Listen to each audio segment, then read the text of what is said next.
Have you ever had one of those days where something just feels off inside of your body? Like you try to push through it, you try to distract yourself or work more or eat something or go for a run or scroll on social media. And then tomorrow you feel exactly the same way as you did yesterday. It's still there. And you assume like maybe I need to work harder or I need more sleep or I need a vacation or I need something. But what if the real problem isn't that you don't know how to fix what's going on?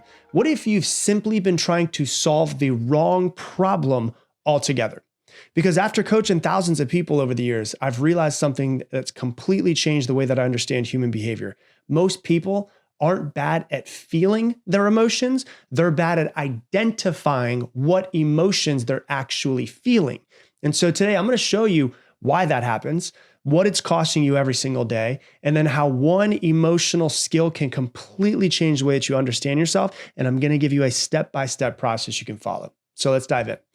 When you say, I'm stressed, what have you actually said? Stressed is just a catch-all word. It doesn't describe any detailed circumstance of what's going on inside of your body. Because underneath I'm stressed might be a lot of different things. It might be I'm overwhelmed and I need to take something off of my plate. Or it might be I am resentful because I said yes to something that I should have said no to. Or it might be I am scared that I'm going to fail at this and everybody's going to see me fail. Or it might be, you know what, I'm lonely. Or it might just be I'm grieving something that I haven't let myself admit yet. All of those 5 situations are completely different problems with 5 different solutions, but a lot of times we just say, I'm stressed. And then the next day you feel the exact same way because you treated the wrong thing. You tried to fix stress when you were lonely behind it or when you were scared behind it. It's like going to the doctor and saying, I don't feel good. Is that doctor going to be able to fix that problem with that very limited amount of information that you gave him? Definitely not. Well, a lot of people don't know what they're feeling. They feel it, but they don't know exactly what it is, and they don't know how to describe it, and then they don't know how to solve it. And it's not that you cannot develop this skill. You can definitely develop this skill set because it's something that I've been working on for years within myself. It's just that right now you probably don't have the words to sort everything out yet. And it all just comes through to you in one big blur. And if you have a big blur, you can't really do anything with it. And so when you look at emotions, we tend to think emotions just happen to us, but that's not really the truth. There's a researcher named Lisa Feldman Barrett out of Northeastern, and her work over the past couple decades has proven completely different than what we think of like, oh yeah, well just emotions happen to me. Her research actually shows that your brain is not receiving emotions at all. Your brain is constructing emotions. Your body is always producing raw sensation. It's basically raw data. It's not labeled in any sort of way. And then your brain takes that raw data and it goes, okay, what exactly is this? And we will be right back. Hey, real quick, if you're someone who's already doing pretty well in life, like you've built a business, you've built a career, you've built everything that looks pretty good on paper, but you know that you're nowhere near your potential, and you've been sitting at the same level for a few years now, you need to be at my live event that I'm hosting called Freedom Live. It's 3 days in Austin, Texas. It is not for people that are just starting out. It is for people who are already running, but they know that they're running at like 60% of their capacity. I'm going to teach you how to operate at your peak performance, 95 to 100% of your potential, so that you can build a true life of freedom. Go to freedomlive2026.com or scan that QR code right there. There's currently a $50 off coupon if you join right now. So once again, go ahead and go right here or go to that QR code right there. And now back to the show. And it reaches for a concept or a word or a construct or a category based off of what it's learned in the past. And that's a very, very key part. Based off of what it has learned in the past. And in that moment, your brain then constructs an emotion based off of the raw data that it has, and it puts it in some sort of category. So like elevated heart rate, tight chest, butterflies in your stomach, your brain reaches for the word anxiety, and then you can have a panic response. Or your brain can reach for the word excitement, and you can have a great day. Why? Because there's different concepts. There's a thing that's called anxiety reappraisal, When you look at the feelings of anxiety and the feelings of excitement, the physical signature inside of the body is near identical. What you feel inside of your body with anxiety and what happens to your body with anxiety and excitement is near identical. The only thing that changes it is what you label actually what you're feeling. Now, think about what happens if your brain only has a few different concepts to reach for because you weren't taught in childhood what exactly it is that you're feeling. It's going to grab whichever one that it's closest to and going, it seems like it's this one, no matter what's going on inside of you. And so you will live your entire life completely mislabeling your internal world. And so Barrett calls the skill of having a lot of concepts, a lot of words to grab for, emotional granularity. Like some people have very low emotional granularity. I used to have very low emotion. I didn't know what I was feeling, and I could only feel like 3 things I feel like. Everything was just like good or bad or fine or stressed. And that was it.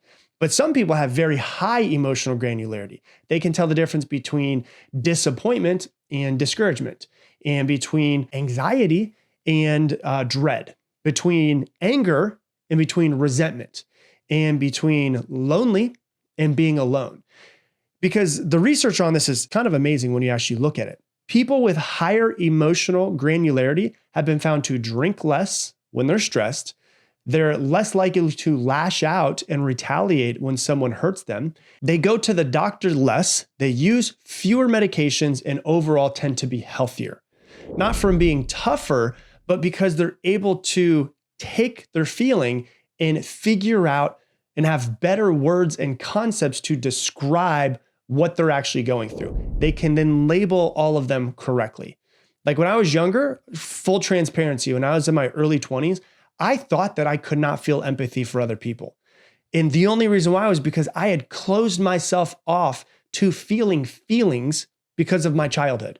So I couldn't feel like just empathy. I couldn't feel good feelings. I couldn't feel bad feelings. I just shut myself off. And so over the past 15 years, I've had to go on this journey of allowing myself to feel and to be vulnerable and to understand what I'm going through, what other people are going through. And now if you were to ask me, I really can understand my emotions at a high level, but it's only because I've actually been working at the skill set, which wasn't really taught to me when I was younger. And there was a study that was done out of UCLA. There's a researcher named Matthew Huberman, and this study is often called the putting feelings to words study. And they put people in an fMRI machine and studied their brains while those people were looking at faces. And here's what's really crazy about it, right? When participants simply put a label on what they were seeing, when they named the emotion that they felt like that person's face was portraying, activity in the amygdala, which is where your fear center in your brain is, went down. At the same time, activity in the prefrontal cortex, which is your decision-making, executive functioning, went up. So the act of naming the emotion turns the alarm in our brain down and turns the thinking part of our brain up. You're not suppressing the emotion. You're just accurately labeling the emotion that you're feeling, and it allows your nervous system to settle. It allows your fear to turn off and allows you to actually start thinking more clearly. And so some psychologists call this affect labeling. You might have heard the phrase, name it to tame it, right? Because humans hate uncertainty, because uncertainty is a threat. And so when you can make something like an emotion certain, that threat that you are feeling goes away.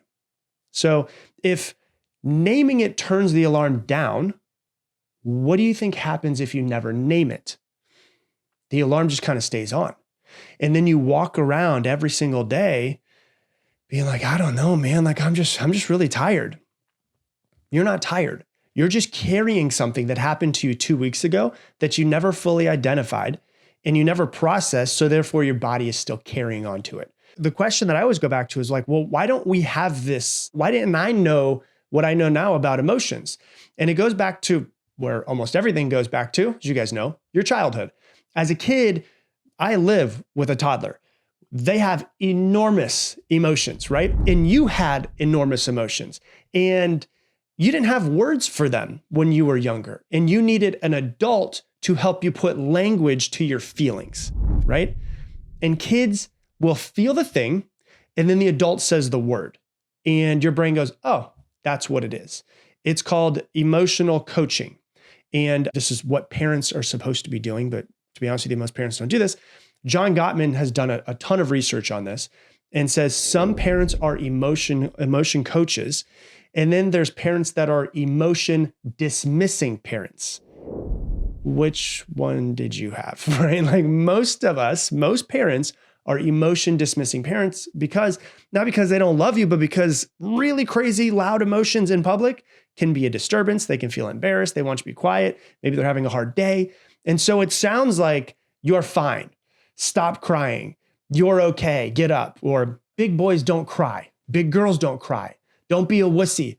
You're too emotional, right? Did you ever hear any of those things as a kid? Listen, I'm not trying to blame your parents and have you blame your parents for the rest of your life.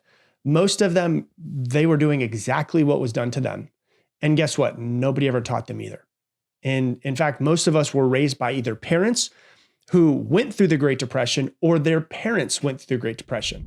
Like when my grandma told me what she went through in the Great Depression and her entire family, I realized like, hey, these people didn't have time to go figure out how they were feeling. They were trying to figure out how they were going to be eating in the next couple hours every single day. And so you have to understand when an adult names your behavior instead of your emotion, like stop crying instead of honey, you're feeling lonely, you didn't learn how to associate the word with the feeling. Do you get that? You learn that the feeling itself is the problem, which is why so many people apologize for their feelings. And so you never built real tools for what's going on inside of you.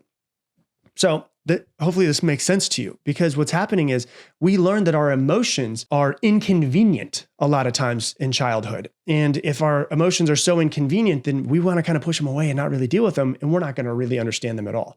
Now we're adults and we're going, I'm feeling something. I don't know what the feeling. It's just not good, right? So let's talk about the steps to get better at this, because it is a skill. And if I can do it, I promise you, you can do it. I promise you can. So it's a step-by-step process, okay? Number one, the first thing you want to do is go to the body first, not the head. Do not start by asking yourself, what am I feeling? Because your head will lie to you and it'll go based off of something that's happened in the past.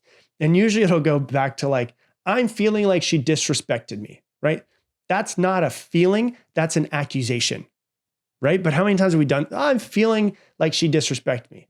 No. I feel like she's talking down to me. That's not a feeling, that's an accusation. So instead, what you want to do is you want to close your eyes and you want to ask, where is it in my body? Once you try to find it in your body, you go, okay, what does it feel like? Is it in the chest or is it in the stomach? Is it tight or is it heavy or is it hot or is it buzzing or is it butterflies? You have to understand this. A skill set that we've never been taught is how to really communicate with our body and understand our body. Your body is always ready to talk to you. It's just that very few of us actually listen to our body. So we start with the body first because that's where the actual raw data lives, right? So that's number one. Number two is you've got to get out of what I call the big five, right? You're not allowed to use the word fine or stressed or tired or frustrated or annoyed. Those are kind of like catch-all words. There's a lot of other catch-all words, but those are really probably the five most common. You have to go a layer deeper than that. And so what I would recommend is when you're trying to like, oh, what the hell am I feeling? Pull your phone out, Google, give me the biggest list of feelings that you can and try to find one. So there's so many other feelings, right? Like jealous and distant and resentful and violated and bitter and dismissed and betrayed and humiliated and let down and lonely and guilty and ashamed and depressed and bored and isolated and abandoned and inferior and vulnerable, remorseful, grief, insecure, weak, rejected, threatened, overwhelmed, worried, inadequate, excluded, exposed, nervous, helpless. There's so many other things to feel. There's so many words.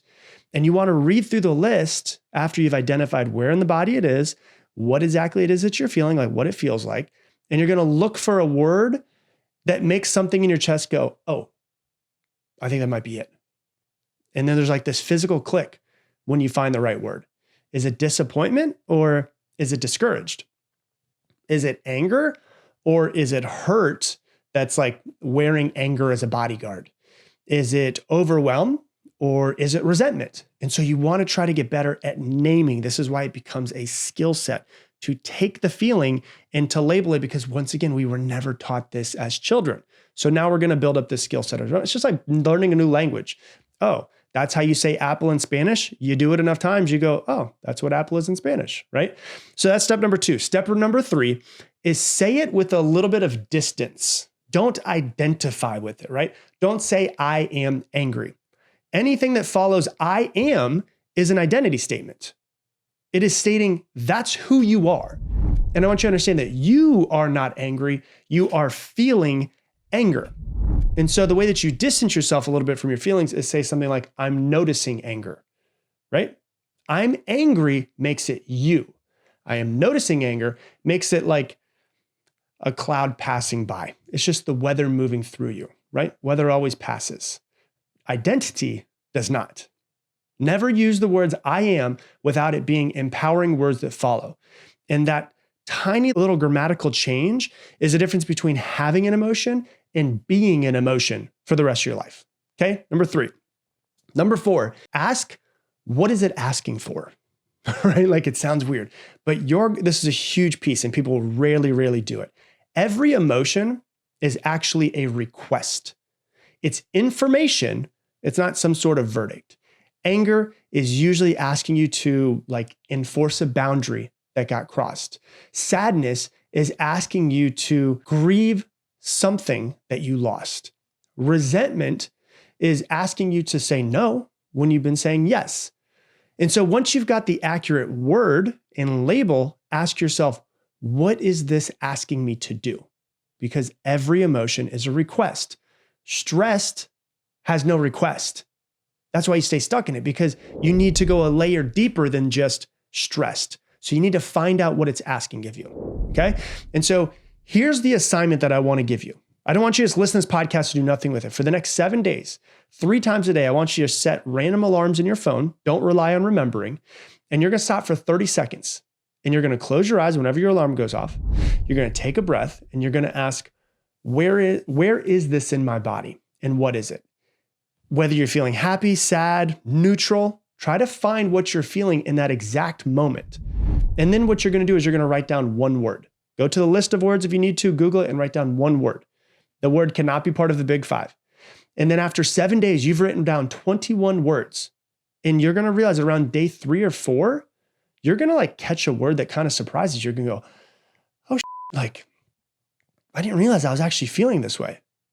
You know, you're going to be sitting there thinking that you're stressed out about work, and you're going to go, oh, that's not stress. That's loneliness. And you've been feeling it for 8 months, and you will start to build so much awareness as to what is happening inside of you.